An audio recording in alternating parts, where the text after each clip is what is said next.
एका बाजूला कायद्याचा कीस पाडणाऱ्या वकिलांचे दावे आणि दुसऱ्या बाजूला आपल्या पोटच्या गोळ्याला गमावलेल्या एका बापाचा आक्रोश।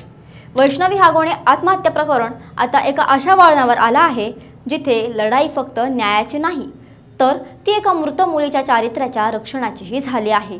हागोणे कुटुंबाच्या वकिलांनी कोर्टात आणि मीडियासमोर जे धक्कादायक दावे केले, किरकोळ मारहाण छळ नाही असं म्हटलं, वैष्णवीच्या मोबाईल चॅट्सबद्दल बोलून तिच्या चारित्र्यावर संशय घेतला, त्या सगळ्या आरोपांना आता वैष्णवीचे वडील अनिल कसपटे यांनी एका पत्रकार परिषदेत पुराव्यानिशी आणि अत्यंत वेदनेने उत्तर दिलं आहे। त्यांनी हागोणे कुटुंबाच्या वकिलांचा प्रत्येक दावा कसा खोडून काढला, आक्षेपार्ह चॅट्सच्या आरोपांमागील सत्य काय आहे, हुंड्याची मागणी कशी केली गेली याचे पुरावे त्यांनी कसे समोर आणले। चला आज आपण हागोणे कुटुंबाचे वकील विरुद्ध वैष्णवीचे वडील या संघर्षातील प्रत्येक मुद्दा सविस्तरपणे पाहूया आणि जाणून घेऊया एका बापाची ही लढाई। नमस्कार, मी मृदुला आणि तुम्ही पाहताय थोडक्यात। दावा क्रमांक 1, वैष्णवीचे आक्षेपार्ह चॅट्स आणि वडिलांनी काढून घेतलेले मोबाईल।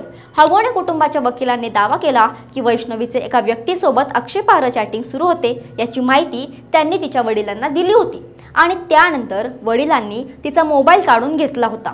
यातून त्यांना हे दाखवायचं होतं की वैष्णवीच्या वागणुकीत काहीतरी समस्या होती आणि तिचे वडीलही त्याबद्दल जागरूक होते। वैष्णवीचे वडील अनिल कसपटे यांनी हा दावा पूर्णपणे फेटाळून लावला।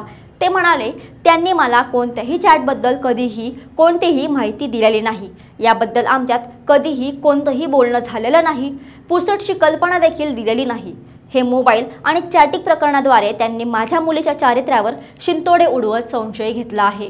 मोबाईल काढून घेण्याच्या दाव्यावर ते म्हणाले, जर मला माझ्या मुलीचा मोबाईल काढून घ्यायचा असता तर मी तिला फोन का दिला असता। उलट मी त्या आरोपीला म्हणजेच माझ्या जावयाला शशांकला 1.5 लाखाचा मोबाईल घेऊन दिला आहे। 18 सप्टेंबर 2024 रोजी वाकडच्या क्रोमा स्टोअरमध्ये तो आला। त्याने वैष्णवीला बोलावून घेतलं आणि माझ्याकडे मोबाईलची मागणी केली। वैष्णवीने मला फोन केला, त्याचे रेकॉर्डिंगही माझ्याकडे आहेत। मी तिथे जाऊन त्याला मोबाईल घेऊन दिला, ज्याचे हप्ते मी आजही भरतो आहे।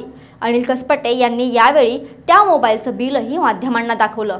या एका उत्तराने त्यांनी वकिलांच्या दाव्यातील हवाच काढून घेतली आणि उलट हागोणे कुटुंबाची मागणी करण्याची वृत्ती समोर आणली। दावा क्रमांक 2, हुंड्यासाठी छळ केला नाही, गाडी मागितली नाही।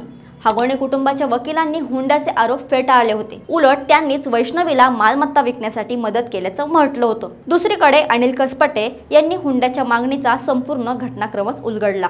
ते म्हणाले, ते म्हणतात गाडी मागितली नाही, मी लग्नाच्या आधी त्यांच्यासाठी MG हेक्टर गाडी बुक केली होती, 50,000 रुपये डिपॉझिट भरलं होतं, पण जेव्हा त्यांना कळलं की MG हेक्टर बुक केली आहे तेव्हा त्यांनी माझ्याशी वादविवाद केला। ते म्हणाले, ही गाडी मला दिली तर मी सोडून देईन किंवा पेटून देईन, मला गाडी पाहिजे तर फॉर्च्युनरच पाहिजे, त्यामुळे मला फॉर्च्युनर गाडी द्यावी लागली। आणि ते म्हणतात त्यांच्याकडे 5 कोटीच्या गाड्या आहेत, तर त्यांच्याकडे फक्त एक जुनी फॉर्ड गाडी आहे जी 90 लाखाची गाडी आहे। ते सांगतात ती चंद्रकांत हुचडे यांच्या नावाने आहे, ती त्यांची नाही, मी दिलेली फॉर्च्युनरच त्यांच्याकडे आहे आणि ती सुद्धा त्यांनी धमक्या देऊन मागून घेतली आहे। त्यांनी पुढे सांगितलं, लग्नात केलेल्या मागण्या पूर्ण केल्या नाहीत तर मी लग्नाला उभं राहणार नाही, लग्नातून निघून जाईन अशी धमकी त्यांनी मला दिली होती।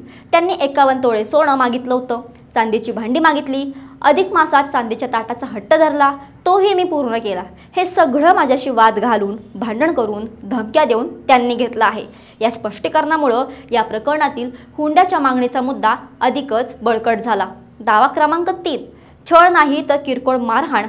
वैष्णवीचे अनैतिक संबंध आणि आत्महत्येकडे कल म्हणजेच हागोण्यांच्या वकिलांनी मारहाणीला किरकोळ ठरवलं आणि वैष्णवीच्या चारित्र्यावर व मानसिकतेवर प्रश्नचिन्ह उपस्थित केलं।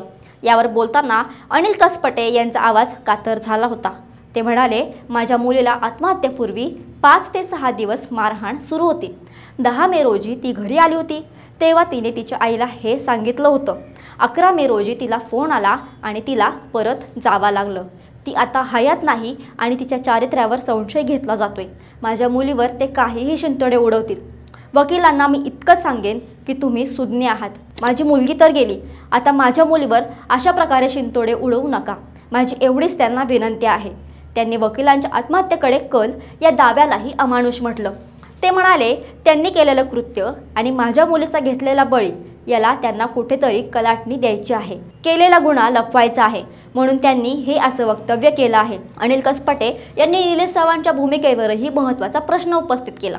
ते म्हणाले, जर त्यांची सून घरात मयत झालेली आहे तर त्यांना हे सगळं कसं सुचलं की बाळाला सांभाळायला दुसऱ्या एखाद्या व्यक्तीकडे निलेश चव्हाणकडे द्यायचं, आणि तो निलेश चव्हाण त्या दुर्दैवी क्षणी त्यांच्या घरी कसा काय हजर होता? हा प्रश्न निलेश चव्हाणच्या या प्रकरणातील भूमिकेवर आणि हगवणे कुटुंबासोबतच्या त्याच्या संबंधांवर अधिक संशय निर्माण करतो। अनिल कसपटे यांनी घेतलेल्या पत्रकार परिषदेने हगवणे कुटुंबाच्या वकिलांनी उभी केलेली बचावाची भिंत खिळखिळी केली आहे। त्यांनी प्रत्येक आरोपाला केवळ भावनिक नाही तर तथ्यांच्या आणि काही ठिकाणी पुराव्यांच्या आधारे उत्तरं दिली आहेत। त्यांनी दाखवून दिलं आहे की हा केवळ एका मुलीच्या आत्महत्येचा प्रश्न नाही, तर हा हुंड्याच्या लोभाचा, शारीरिक आणि मानसिक छळाचा आणि आता मृत्यूनंतरही सुरू असलेल्या बदनामीचा प्रश्न आहे। आता न्यायालय या सगळ्या पुराव्यांकडे आणि आरोपांकडे कसं पाहतं हे महत्त्वाचं ठरेल।